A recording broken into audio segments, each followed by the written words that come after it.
Assalamualaikum warahmatullahi wabarakatuh. Nama saya Mutiara Hana Huwaida dengan NIM 222410036.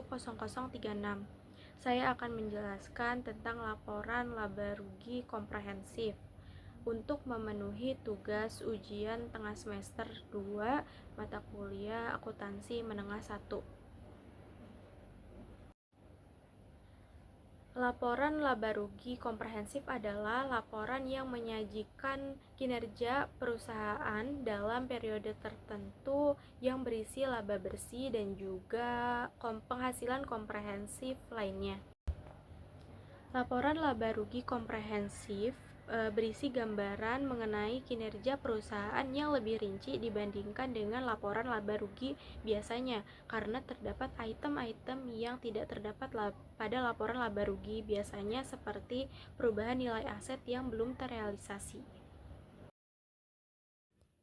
Adapun tujuan dalam penyusunan laporan laba rugi komprehensif adalah untuk memberikan informasi mengenai kinerja keuangan entitas pada periode tertentu yang berguna untuk menghitung ataupun menganalisis profitabilitas, efisiensi laba atas investasi, laba per saham, dan tentu saja perkiraan tentang arus kas entitas. Fungsi lain dari laporan laba rugi komprehensif adalah yang pertama dalam investasi. Dengan adanya laporan untung rugi atau laba rugi komprehensif, investor mampu mengumpulkan berita terkait prediksi laba atau arus kas masa depan, serta dapat digunakan sebagai acuan menentukan harga jual sekaligus dividen yang dimiliki perusahaan di masa yang akan datang. Yang kedua adalah dalam pinjaman modal.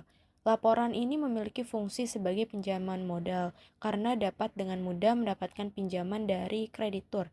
Kreditur akan melihat bahwa perusahaan mampu membayar pokok dan bunga sehingga tidak ada situasi kredit macet. Dan yang terakhir adalah pada manajemen perusahaan. Manajemen suatu perusahaan bisa mengukur seberapa sukses perusahaan tersebut melalui laporan ini. Apakah telah mencapai tujuan yang telah ditentukan atau belum? Elemen laporan laba rugi komprehensif yang pertama adalah penghasilan. Penghasilan merupakan pendapatan yang mampu menyebabkan adanya peningkatan manfaat ekonomi selama periode waktu tertentu. Hal ini ditandai dengan peningkatan kekayaan bersih dalam bentuk penambahan aset dan penurunan hutang sebagai akibat dari bisnis perusahaan, bukan pemilik modal perusahaan. Yang kedua adalah beban. Beban mengakibatkan penurunan manfaat ekonomi selama periode waktu tertentu sehingga mengakibatkan penurunan aset bersih dan peningkatan beban hutang.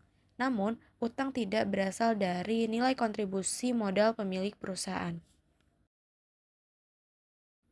Dan yang ketiga adalah komponen pendapatan komprehensif. Komponen pendapatan komprehensif lain berasal dari berbagai pos pendapatan dan beban yang tidak diakui dalam laporan laba rugi. Komponen ini terdiri dari perubahan selisih revaluasi aset tetap dan aset tidak berwujud, keuntungan dan kerugian dari penjabaran laporan keuangan serta dari entitas asing.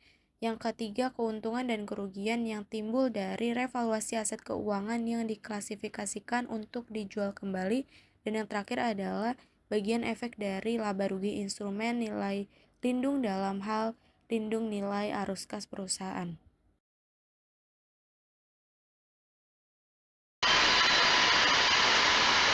Berikut merupakan neraca awal dari perusahaan Net Wifi, perusahaan jasa periode 28 Februari 2025. Yang pertama adalah untuk menyusun laporan laba rugi, maka dibutuhkan pendapatan dikurangi dengan beban.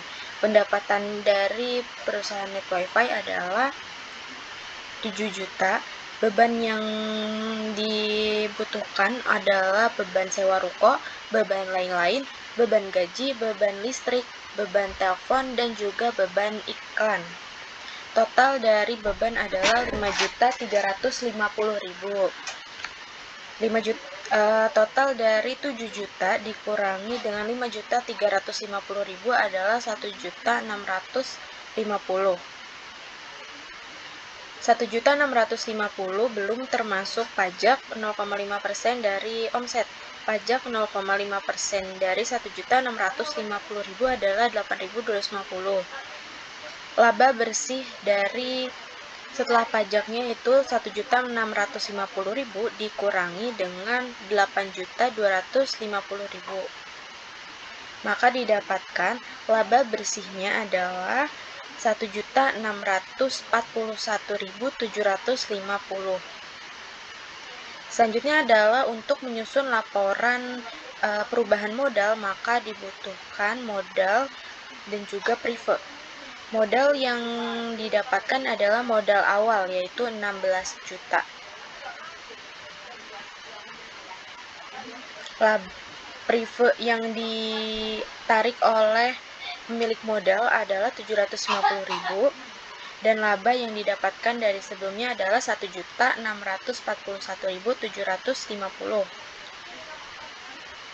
16 juta ditambah dengan 1.641.750 dikurangi dengan prive 750.000 menghasilkan 16.891.750. Maka perubahan atau modal akhir dari perusahaan Net Wifi adalah 16.891.750. Selanjutnya adalah neraca.